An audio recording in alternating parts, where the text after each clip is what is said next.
Commander Zathar stepped off the transport shuttle and onto the cold steel deck of Forward Base Delta 7. The metal vibrated faintly beneath his boots, carrying the distant pulse of engines, machinery, and war. For a moment, he stood still, watching, listening. The station never truly slept. Massive warships drifted in and out of the docking bays. Cargo freighters unloaded ammunition and medical supplies. Fighter squadrons launched into the darkness beyond the station's shields, their engines leaving brief trails of blue light. Everywhere he looked, there were soldiers. Tired soldiers. Wounded soldiers. Young recruits preparing for battles they barely understood. Veterans carrying scars that would never heal. 20 years.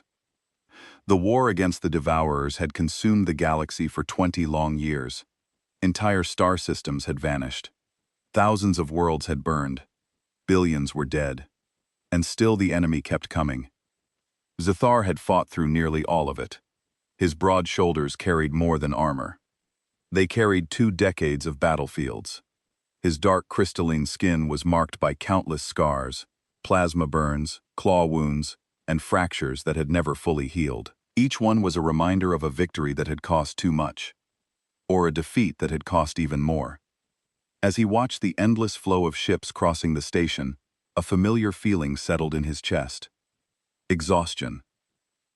Not physical. Something deeper. The kind that came from spending half a lifetime fighting a war that never seemed to end. A nearby alarm suddenly echoed through the docking bay. Workers scattered. Officers began shouting orders. Another convoy had arrived from the front. The transport doors opened. Rows of stretchers emerged. Wounded soldiers. Dozens of them. Some missing limbs. Some wrapped in emergency medical fields. Some staring silently at the ceiling with hollow eyes. Zathar watched them pass. None of them looked victorious. Because nobody won against the Devourers. Not really. At best, you survived long enough to fight them again tomorrow. The commander clenched his fists.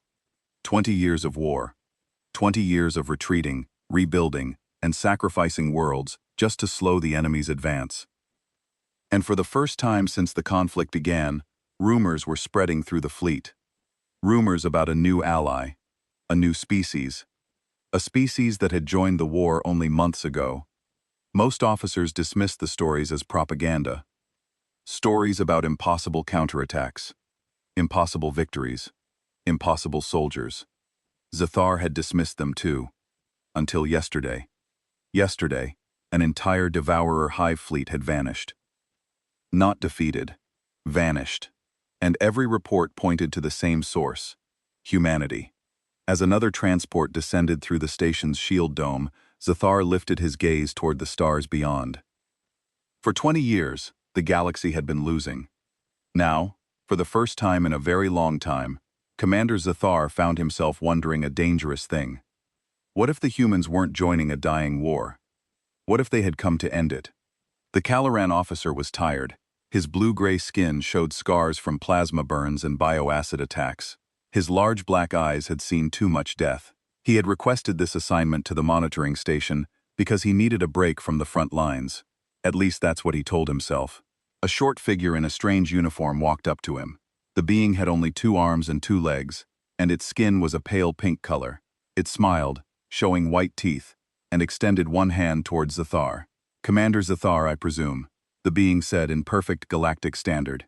"I'm Captain Jake Morris, Human Liaison Officer. Welcome to Delta 7. Zathar looked at the extended hand for a moment, before reaching out with one of his own arms to touch it briefly. He had heard about this human greeting ritual. The human's grip was firm and warm. "Captain Morris," Zathar replied, "I have been assigned to observe operations in the human sector." Jake Morris nodded and gestured for Zathar to follow him through the station's corridors. The walls were covered with displays showing battle maps and fleet positions. Red dots marked Devourer forces, while blue dots showed coalition ships. "You picked an interesting time to join us," Morris said as they walked. "My people just got assigned to the Nightmare Sector 3 days ago." Zathar stopped walking. The Nightmare Sector was where ships went to die. 3 full coalition fleets had been destroyed there in the past year. The Devourers had turned it into a killing ground filled with their worst bow weapons. "Your people were sent there?" Zathar asked. Morris grinned wider. Yep. High Command figured we could buy some time while the real fleets regroup. Pretty standard for the new guys, right? The way Morris talked about his species being sent to die disturbed Zathar. The humans seemed almost excited about it. They walked into a briefing room where other coalition officers were gathered around a large table. General Krixt of the Vorthon Republic looked up as they entered. His insect-like face showed no emotion, but Zathar could tell he was annoyed. Ah, our Calarian observer has arrived. Krix's clicked in his mechanical voice. Perhaps you can help us understand why High Command wants us to waste time monitoring a species that will be extinct by week's end. Admiral Fern of the Zelani Collective nodded her scaled head in agreement. The humans have been given outdated ships and minimal supplies. They lack the biological adaptations needed to survive devourer bioweapons. It is simple mathematics. Morris sat down at the table and pulled up a holographic display. It showed the current positions of human forces in the Nightmare sector. Star was surprised to see that the blue dots representing human ships were not retreating. They were advancing deeper into Devour territory. Our boys have been busy, Morris said cheerfully. Took out 3 Devourer patrol groups yesterday. Lost some good people, but we gave better than we got. Crickle's mandibles clicked in what Zathar recognized as disbelief. Defined lost some good people in numerical terms. Morris looked at his datapad. 43 ships destroyed, 812 casualties. But we took down 6 Devourer biocruisers, and maybe 15 smaller ships. The room went quiet. Those numbers were impossible. Human ships were smaller and less advanced than Devour vessels. The mathematics didn't work. How? Admiral Fern asked. Morris shrugged. Humans are stubborn. When we decided to join this war, we decided to win it. Our boys don't know how to quit. Over the next hour, Morris showed them battle reports and casualty lists. The numbers told a story that made no sense to any military doctrine Zathar knew. Humans were winning battles they should lose, but at costs that would break any rational species. One report showed a human destroyer ramming a Devourer bioship 3 times its size. The human ship was destroyed, but so was the enemy vessel. Another showed human marines boarding a Devourer carrier and fighting hand-to-hand with creatures designed to eat sentient beings alive. This is not warfare, Krixt said finally. This is mass suicide with extra steps. Morris laughed. The sound was disturbing to Zathar's ears. Maybe, but it's working, isn't it? After the briefing, Zathar walked with Morris to the observation deck. Through the transparent aluminum windows, they could see the distant glow of battles in the Nightmare sector. Captain Morris, Zathar said carefully, do your people understand what they are fighting? Morris looked out at the distant lights. Sure, big scary bugs that want to eat everyone in the galaxy. Pretty straightforward. The Devourers are not simply aggressive, Zathar explained. They are a biological weapon, created by an extinct species. They were designed to consume all life. They feel no fear, no pain, no mercy. They cannot be reasoned with or negotiated with. They exist only to kill and consume. Morris nodded. Sounds familiar. Something in the human's tone made Zathar look at him more closely. Morris's eyes had a hardness that reminded Zathar of veteran soldiers he had known. But Morris was young, barely past what humans called adulthood. Your species has faced such enemies before? Zithgar asked. Not exactly, Morris said. But humans have been fighting wars for as long as we've existed. We've gotten pretty good at killing things that need killing. That night, Zathar reviewed the human battle reports in his quarters. The more he read, the more disturbed he became. Humans fought in ways that violated every principle of military science. They wasted resources on emotional gestures. They refused to retreat from hopeless positions. They treated their own lives as expendable. But they were winning. One report caught his attention. A human outpost had been surrounded by Devourer forces for 6 hours. Standard doctrine would have been to call for evacuation or orbital bombardment. Instead, the humans had requested more ammunition.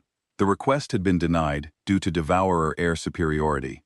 The humans had responded by fashioning explosive devices from their ship's power cores and detonating them in the middle of Devourer formations. 17 humans had died in the explosions, but they had taken nearly 300 Devourers with them. The final line of the report read, Human Commander Rodriguez's last transmission was, "Tell my mom I kept my promise." End quote. Nature of promise unknown. Zathar sat down the datapad and looked out his small window at the stars. In all his years of warfare, He had seen species fight for survival, for territory, for resources. He had never seen a species fight the way humans did.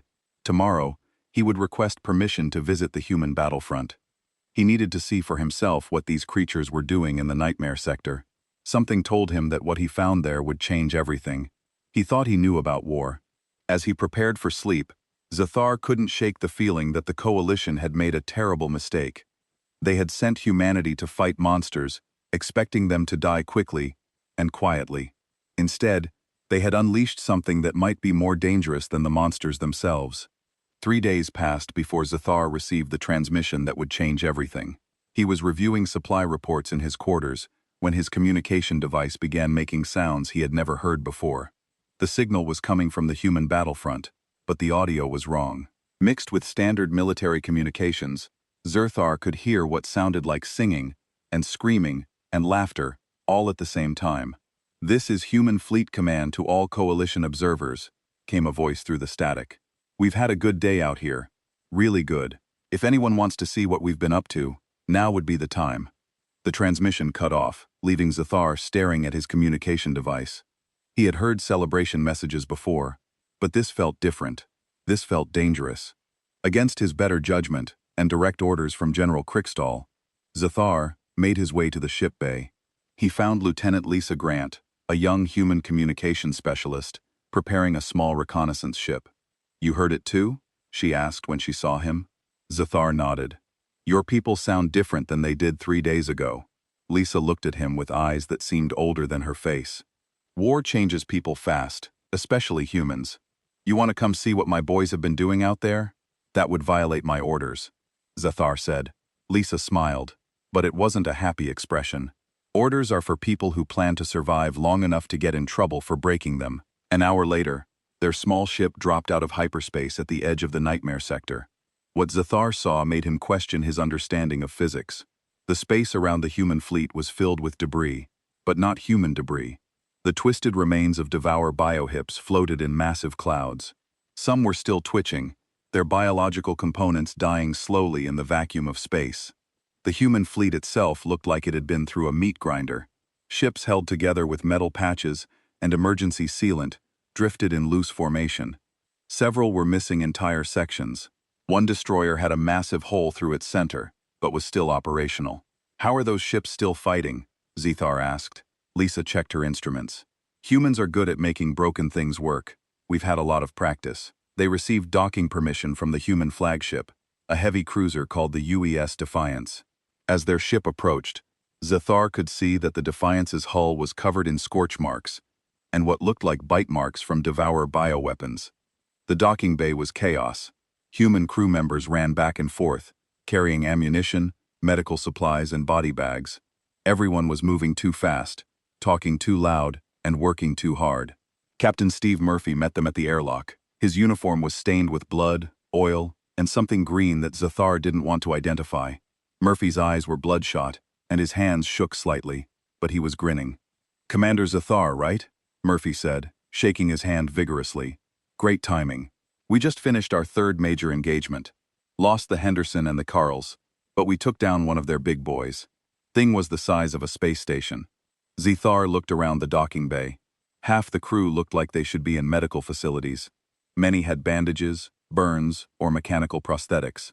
None of them seemed to care. "Captain Murphy, how long have your forces been in continuous combat?" Zathar asked. Murphy thought for a moment. "What day is it?" "Honestly, we've been fighting for about 72 hours straight. Maybe more. Time gets weird out here." 72 hours of continuous combat would drive most species insane. Zathar had never heard of forces maintaining effectiveness for more than 12 hours without rest. "Your crew needs medical attention and sleep," Zathar said. Murphy laughed. "Yeah, probably. But the bugs don't sleep, so neither do we. Come on, let me show you around."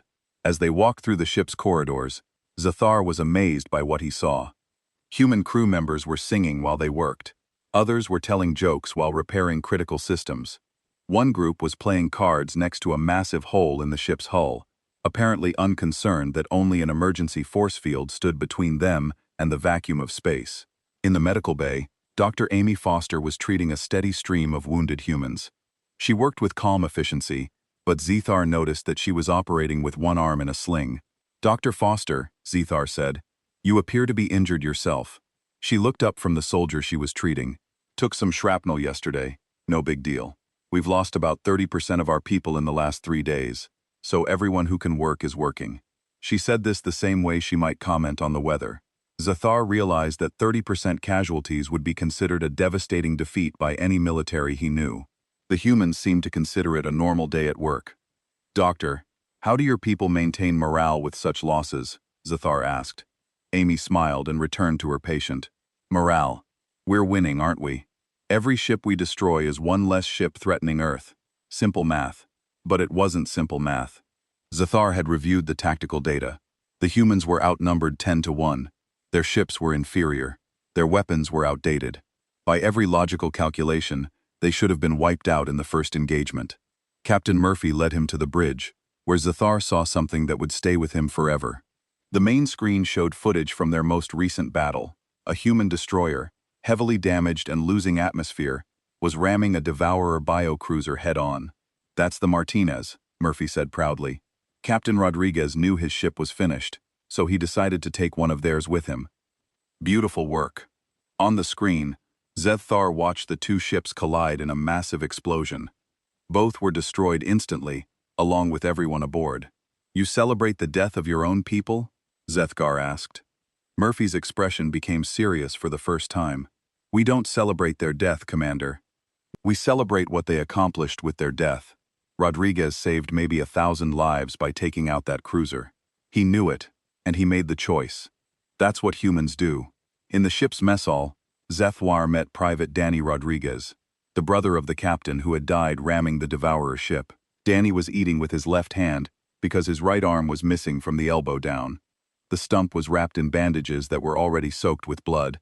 "Private Rodriguez," Zishtar said carefully, "you should be in medical care." Danny looked up and grinned. "Doc Foster says I can keep the arm if I want, but the prosthetic works better for operating weapon systems. Besides, my brother always said I was too right-handed anyway." The casual way Danny talked about losing a limb disturbed Zethar more than anything else he had seen. When he suggested that Danny should be evacuated to a medical facility, the young human laughed. "Evacuated? We're just getting warmed up out here. The bugs think they can scare us with their bioweapons and their size advantage. They don't understand humans very well." "What don't they understand?" Zethar asked. His expression became thoughtful. "They think war is about survival. For humans, war is about making sure the right side wins. Those are two very different things." That night, Zethar remained aboard the Defiance, as the human fleet prepared for another engagement. He watched from the bridge as Captain Murphy gave orders to his crew. The humans moved with manic energy, preparing weapons and checking systems, while singing songs that seemed to be about death and glory. When the Devourer fleet appeared on their sensors, the human crew actually cheered. Seth Karar had seen many species react to overwhelming enemy forces. He had never seen anyone react with joy. "All ships, this is Murphy," the captain announced over the communication system. "Looks like we've got about 50 of the ugly bastards incoming. Remember, we don't have to kill all of them. We just have to make sure they regret meeting us." The battle that followed was unlike anything in Zethar's experience. Humans fought with a combination of tactical skill and absolute recklessness that defied explanation. They used their ships as weapons, their bodies as shields, and their lives as currency to buy victory.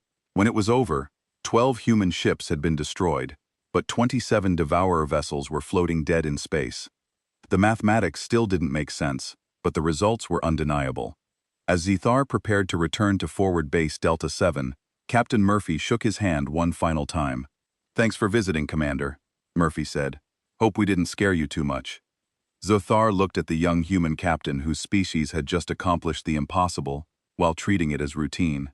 "Captain Murphy," Zethar said quietly, "I believe I am beginning to understand why the Devourers should be afraid." Zethar made a decision that would haunt him for the rest of his life. Instead of returning to forward base Delta 7, he requested permission to remain embedded with human forces. General Crickstell was not pleased, but approved the assignment after Zethar explained that someone needed to document human tactics for coalition records. The truth was simpler and more disturbing. Zethar needed to understand what he was witnessing. In 30 years of warfare, he had never seen anything like human military doctrine. It violated every principle he had learned about combat, logistics, and basic survival. Over the following weeks, Zathar watched humans fight in ways that should have been impossible. They advanced when they should retreat. They attacked when they should defend. They spent lives like currency, always buying something more valuable than what they fed. The first revelation came during what humans called a boarding action. Sergeant Kate Johnson led a team of 12 Marines onto a Devourer bioship, a living vessel the size of a small city. The ship's interior was designed to kill intruders through psychological terror as much as physical weapons. Zathar watched through helmet cameras as Kate's team moved through corridors that pulsed like blood vessels. The walls secreted acid that could dissolve most metals. The air was filled with spores that caused hallucinations and respiratory failure in most species. Creatures that looked like walking nightmares hunted them through the darkness. The Marines were laughing. "Johnson, you seeing these ugly things?" Came a voice over the radio. That was Corporal Bill Hayes, one of Kate's veterans. "Yeah, they're pretty gross," Kate replied, firing her weapon at something with too many teeth. "Reminds me of my ex-husband." The team continued deeper into the ship, making jokes about the horrors around them. When Private Lucy Torres lost her helmet to a creature's claws, she kept fighting while breathing the toxic air. When Corporal Hayes ran out of ammunition, he started using a broken piece of the ship's wall as a club. "Sergeant Johnson," Zathar said over the communication channel, "your team needs to retreat. The environmental hazards alone should be fatal." Kate's response came between bursts of weapons fire. "Commander, we've got a job to do here. These charges aren't going to plant themselves." The mission was simple in concept, but insane in execution. Kate's team was placing explosive charges throughout the biohip's vital organs. The plan was to destroy the vessel from inside, but doing so would kill everyone on the boarding team. "Sergeant, there is no extraction plan for your team," Zathar pointed out. "I know," Kate said cheerfully. "That's what makes it interesting." Zathar watched 12 humans work their way through a living nightmare, placing charges that would kill them along with their target. They did this while singing songs, telling stories about home, and making plans they would never live to complete. When the charges detonated, the bioship died in convulsions that could be seen from space. Kate Johnson and her team died with it. Their final transmission was Kate singing something called "My Country Ties of Thee," while the ship's death throes shook her to pieces. The tactical result was significant. The bioship had been coordinating Devourer forces across 3 star systems. Its destruction threw enemy operations into chaos for weeks, but Zathar couldn't understand why 12 people had volunteered to die for it. "Because someone had to," explained Colonel Frank Davis when Zathar asked. Davis was the Human Ground Forces commander, a man whose hair had gone white during just 2 months of fighting Devourers. They were standing in what had been a human forward outpost. Now it was a crater surrounded by the remains of thousands of Devourer creatures.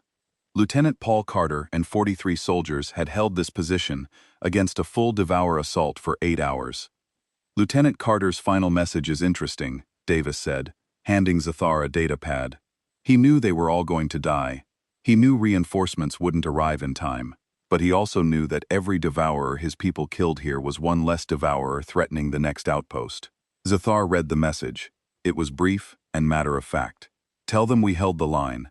Tell them we are cost the bugs more than they wanted to pay. Tell them we are cost the bugs more than they wanted to pay. Tell them we are cost the bugs more than they wanted to pay. Tell them we are cost the bugs more than they wanted to pay." Around the crater, human soldiers were collecting dog tags from their dead comrades. Many were crying, but they continued working. The dead would be honored, but the war would continue. "Colonel Davis," Zathar said carefully, "your species measures success differently than others." Davis nodded. "Most species fight to win. Humans fight to make sure the other guy loses. Sometimes those are the same thing. Sometimes they're not." The distinction seemed meaningless, until Zathar witnessed what humans called the last stand. A small human outpost had been surrounded by Devourer forces for 6 days. The humans had no food, no water, and were almost out of ammunition. Standard military doctrine called for surrender or negotiation. Instead, the humans did something that defied rational explanation. They rigged their entire base to explode and invited the Devourer forces to come take it. Major Helen Brooks commanded the outpost. She was 26 years old and had been fighting for 3 months. When Zethar spoke to her via radio before the final battle, she sounded tired but determined. "Major Brooks, your position is hopeless." Zethar told her, "Surrender may be possible." Helen laughed. "Commander, you don't understand Devourers very well. They don't take prisoners, they take meals. Besides, we've got one more card to play." "What card is that?" "We're going to make them pay retail for this piece of dirt." The final battle lasted 2 hours. Seth Carr watched through orbital surveillance as 10,000 Devourer creatures swarmed the human outpost. The 47 humans inside fought with everything they had, then fought with improvised weapons, then fought with their bare hands. When the Devourers finally breached the main bunker, Helen Brooks triggered the explosives. The blast could be seen from orbit. It killed every human in the outpost, and nearly 8,000 Devourer creatures. The tactical result was minimal. The outpost had no strategic value. Its loss didn't change the overall military situation. But something about the battle changed how Devourer forces approached human positions. They became more cautious, more hesitant. "They're learning to be afraid," Captain Murphy explained to Zethar later. "Devourers are programmed to consume and destroy, but they're also programmed to survive so they can keep consuming and destroying. When every meal costs them more than they gain, they start thinking twice." Zethar began to understand that humans didn't measure victory by territory gained or casualties avoided.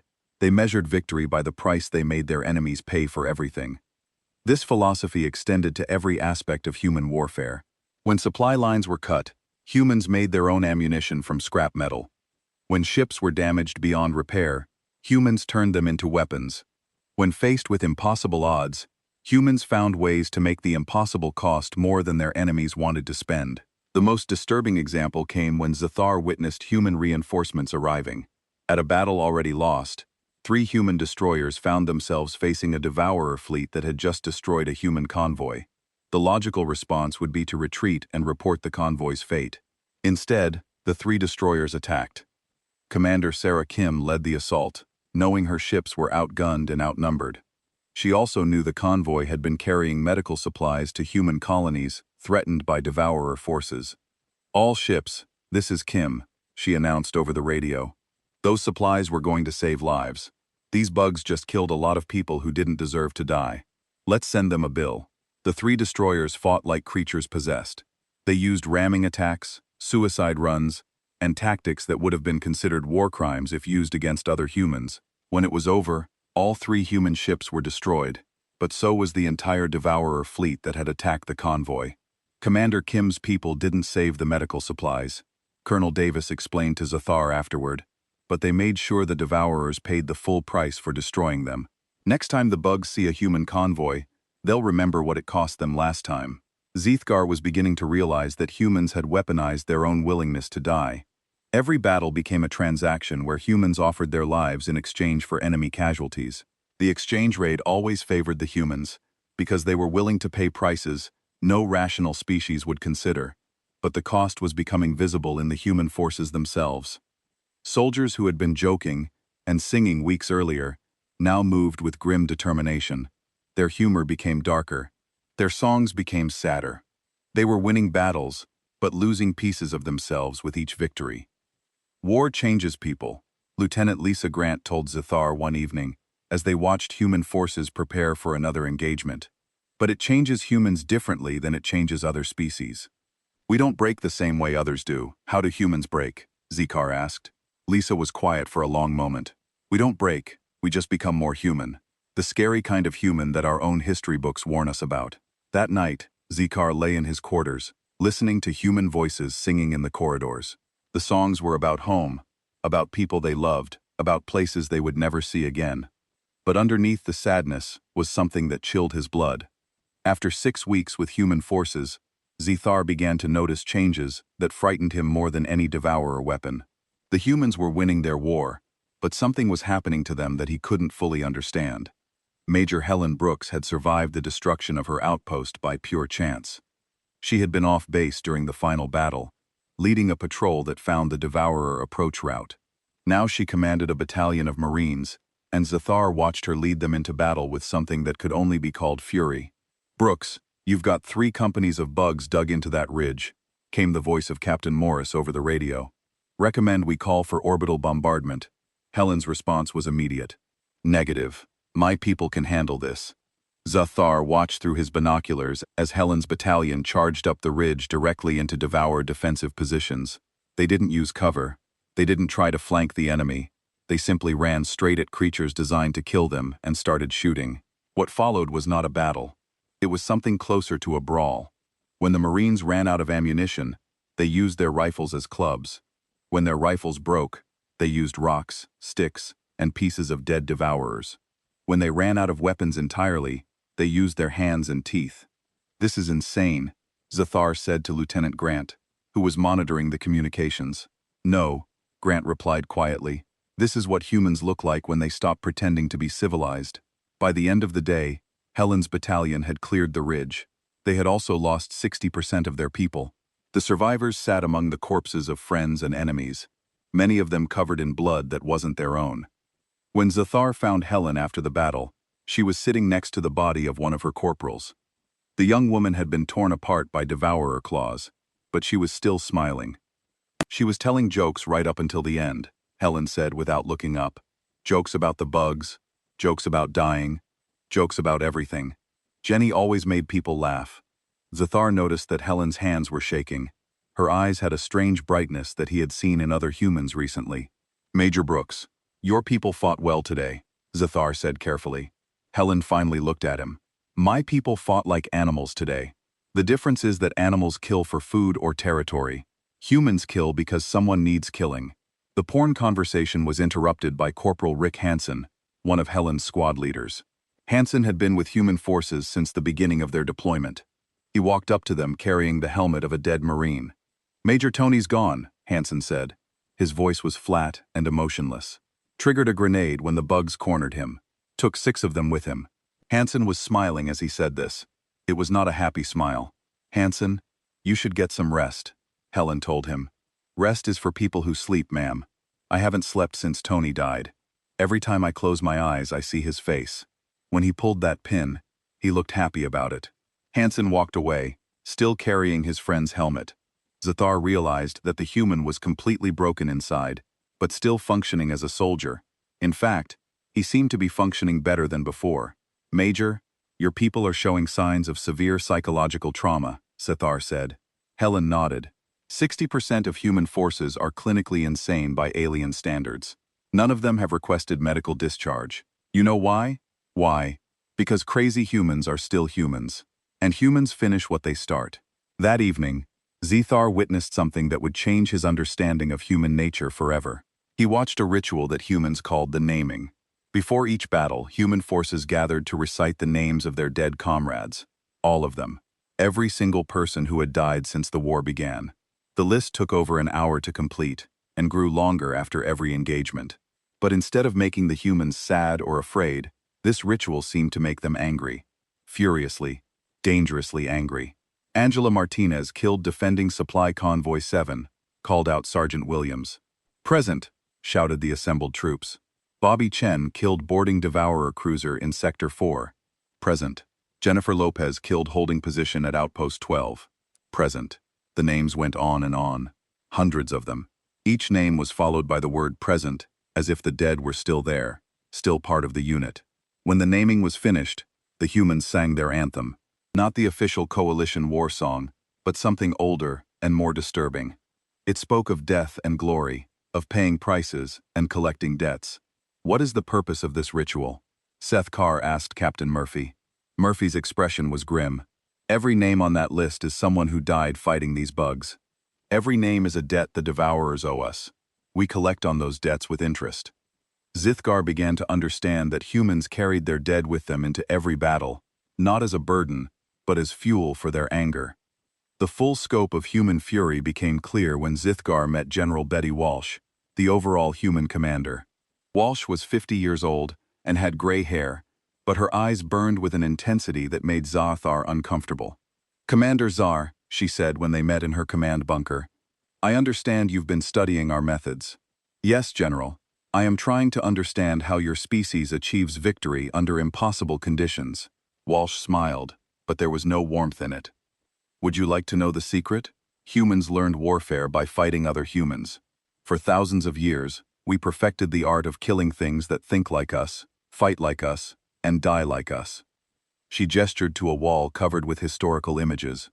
Zuthar saw scenes of human armies throughout their history, humans with spears fighting other humans with spears, humans with guns fighting other humans with guns, humans with machines fighting other humans with machines.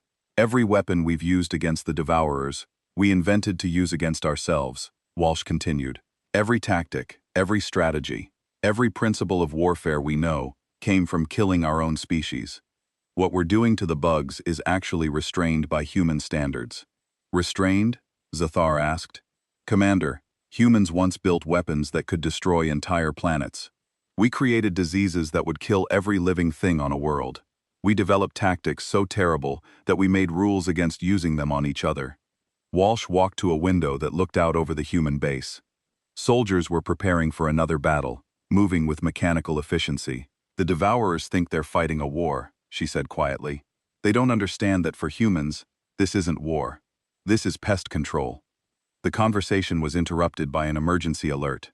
Devourer forces had launched a massive attack against the human fleet. Every available ship was being called to defend the main supply lines. Zathar joined the battle aboard the flagship, watching as human forces responded to overwhelming odds with their usual mixture of tactical skill and controlled insanity. Admiral Susan Blake commanded the fleet from the bridge of the UE's Constitution. A ship that had been rebuilt so many times, it was more patched and original hull. All ships, this is Blake, the Admiral announced. We've got about 200 bug ships incoming. Our job is to make sure they regret this decision. The battle that followed was the largest engagement of the war so far. Devourer biohips swarmed toward human positions like a living wave of destruction. The humans met them head-on, trading ship for ship in exchanges that favored no one. But Zathar began to notice something strange. The Devourer forces were hesitating. Ships that should have pressed their attacks were hanging back. Formations that should have been coordinated were becoming scattered. They're afraid, Captain Murphy said, reading Zathar's expression. Look at their attack patterns. They're not fighting like Devourers anymore. They're fighting like something that doesn't want to die. Zeethgar studied the tactical displays and realized Murphy was right. The Devourers had been programmed to consume and destroy without regard for their own survival. But months of fighting humans had taught them that every attack came with a cost they might not be willing to pay. In the middle of the battle, Admiral Blake made a decision that epitomized everything Zathar had learned about human warfare. When her flagship was surrounded by Devourer forces and taking heavy damage, she ordered all remaining ships to ram the enemy formation. All ships, this is Blake. We're going to show these bugs what humans mean when we say goodbye. Follow me. In 12 human ships, including the flagship, accelerated directly into the heart of the Devourer fleet. The collisions destroyed every human vessel, but the explosions took 47 Devourer ships with them. As Zathar watched the battle's aftermath from his escape pod, he finally understood what he had been witnessing. Humanity hadn't just joined the war against the Devourers. They had changed what war meant. They had turned their own willingness to die into a weapon more terrible than any technology. They had made their enemies afraid to fight them, not because they couldn't be beaten, but because beating them cost more than anyone wanted to pay. The Devourers were learning that there were worse things than death. There was fighting humans who had decided that their enemy needed to lose more than they needed to win. The final revelation came when human intelligence discovered the location of the Devourer command nexus. It was a massive bioship the size of a small moon, hidden in the deepest part of the Nightmare sector. This creature served as the brain for all Devourer operations in 3 star systems. We're going to kill it, Captain Morris told Zathar with the same tone he might use to discuss the weather. Zathar studied the intelligence reports with growing horror. The command nexus was protected by over 300 Devourer ships and countless defensive bioweapons. It could regenerate damage faster than conventional weapons could inflict it. Previous coalition attempts to destroy similar targets had failed with the loss of entire fleets. Captain Morris, this mission is impossible, Zathar said. Your entire fleet would be destroyed before you could penetrate the outer defenses. Morris grinned. Yeah, probably. But impossible just means expensive. And we've been saving up. The human plan was typically insane. They would use every ship they had left along with all their remaining personnel in a single massive assault. There would be no reserves, no fallback positions, no escape routes. Either they would destroy the command nexus, or they would all die trying. "This is not a military operation," Sethar protested. "This is mass suicide." "Commander," said General Walsh, "humans have been committing mass suicide for good causes for thousands of years. We call it sacrifice, and we're very good at it." Against his better judgment, Sethar joined the assault fleet aboard the UES Defiance. Captain Murphy had been promoted to admiral after the previous fleet commander died in the last battle. The ship itself had been rebuilt so many times that none of its original components remained. As the fleet prepared to depart, Zathar witnessed the final naming ceremony. The list of dead had grown so long that it took 3 hours to recite. When it was finished, the humans didn't sing their anthem. Instead, they stood in complete silence for 10 minutes. "What are they doing?" Zathar asked, saying goodbye. Murphy replied, "Not to each other, to themselves. Everyone in this fleet knows they're not coming back." The journey to the command nexus took 2 days.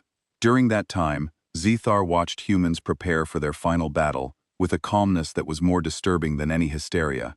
They wrote letters they would never send, recorded messages for families they would never see again, and made jokes about dying that weren't really jokes.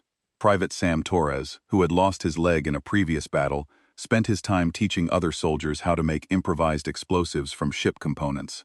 He did this while humming children's songs. "Torres, why are you so calm about this?" Zathar asked. Torres looked up from the explosive device he was assembling. "Commander, I've been dead since the day I joined this war. We all have. The only question was whether our deaths would mean something. Tomorrow we get our answer." When they arrived at the command nexus, Zethar saw the largest devourer force ever assembled. The bioships formed defensive layers around their command, creature-like antibodies protecting a vital organ. The space around them crawled with smaller creatures, designed to intercept incoming attacks. "All ships, this is Murphy," came the Admiral's voice over the communication system. "Today we're going to show the galaxy what humans mean when we decide something needs to die. No mercy, no quarter, no survivors. Make every shot count, because we only get one chance at this." The battle began with the humans doing something that violated every principle of naval warfare. Instead of approaching in formation, they scattered across a 1,000-kilometer front and attacked from all directions simultaneously. Zathar watched from the Defiance's bridge, as human ships threw themselves at devoured defenses, with absolutely no regard for their own survival. The destroyer UES Jackson rammed 3 bioships before exploding. The cruiser UES Philadelphia used its main guns to carve a path through enemy formations, continuing to fire even as devourer weapons tore it apart. "This is not a battle," Zathar said to Admiral Murphy. "This is a feeding frenzy." Murphy nodded grimly. "That's exactly what it is. We're feeding them our ships and our people, and they're choking on what we're giving them." As the battle progressed, Zathar began to understand the terrible logic of the human assault. Every ship that died took multiple enemy vessels with it. Every human who fell killed several devourers in the process. The exchange rate was unsustainable for both sides, but the humans didn't care about sustainability. Captain Jake Morris, who had survived the destruction of his ship, led a boarding party onto the command nexus itself. SAR watched through helmet cameras as 50 humans fought their way through the interior of a creature designed to be the ultimate predator. The nexus fought back with every weapon evolution could devise: acid that could dissolve metal in seconds, toxic gases that caused immediate organ failure, creatures that existed only to kill intruders. The corridors themselves tried to crush the humans or digest them alive. The humans kept going. "Morris, you need to retreat," Zathar said over the radio. "Your team is taking massive casualties." "Can't retreat, Commander," Morris replied between bursts of weapons fire. "We're the only boarding party that made it this far. If we don't plant these charges, everyone else died for nothing." Zathar watched 27 humans fight their way to the heart of a creature the size of a city. They died one by one, consumed by horrors that had no names in any civilized language. But they kept advancing, leaving a trail of explosives in their wake. When Private Torres reached the Nexus's central nervous system, he was alone. The rest of his team was dead. His armor was breached. His weapons were destroyed, and he was breathing the creature's toxic atmosphere. He planted the final charge by hand. "This is Torres," he said over the radio. His voice was calm despite the fact that he was dying. "Charges are set. 30 seconds to detonation. Tell my mom I kept my promise." "What promise?" Zathar asked. Torres laughed. but it turned into a cough that sprayed blood across his helmet visor. I promised her I'd make the bad guys pay for starting this war. Looks like the bill just came due. The explosion that followed could be seen across 3 star systems. The command nexus died in convulsions that tore space itself, taking with it the central intelligence that coordinated Devourer operations across a quarter of the galaxy. Of the 300 human ships that began the assault, 17 survived. Of the 50,000 humans who participated in the battle, fewer than 2,000 lived to see its end. But the Devourer command structure in this sector was completely destroyed. As Zethar helped with rescue operations, he found Admiral Murphy floating in the wreckage of his ship. The human was barely alive, missing both legs and one arm, but he was smiling. "We did it," Murphy whispered. "We actually did it. Admiral, you lost 95% of your forces," Zethar pointed out. Murphy's smile widened. "Yeah, but we killed 100% of theirs. That's what we call a good trade." In the days that followed, Zethar learned the true scope of what humans had accomplished.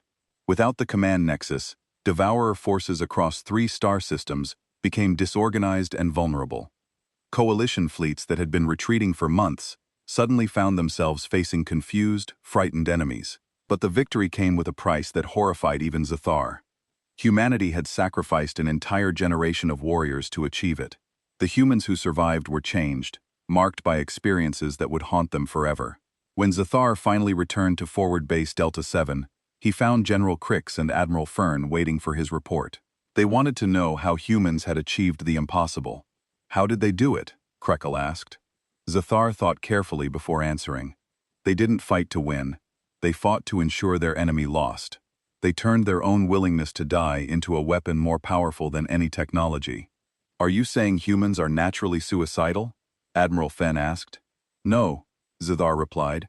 "I'm saying humans are naturally willing to pay any price for something they believe in. They believe the Devourers need to die, so they're willing to die to make that happen." He paused, thinking about everything he had witnessed. "We created a weapon to fight monsters," he continued. "We discovered that the weapon was also a monster. The difference is that our monster chooses to fight for something other than itself." Krekol's mandibles clicked nervously. "What do you recommend regarding future human operations?" Zethar looked out the observation deck at the distant stars, where human survivors were still fighting impossible battles and winning them. "I recommend we give humanity everything they need to finish this war. I also recommend we never under any circumstances give them a reason to consider us enemies." He filed his final report that night. In it he wrote, "Humanity has not joined our war. They have changed what war means. They have weaponized hope, sacrifice, and the simple belief that some things are worth dying for. The Devourers were designed to be the ultimate predator. They never encountered anything willing to pay the ultimate price just to hurt them." The last line of his report would be quoted in military memes for generations. "We asked humans to fight monsters. We should have asked if we were prepared for what they would become in the process." Years later, when the war was finally won, and the last Devourer ship was destroyed, Zethar would visit Earth.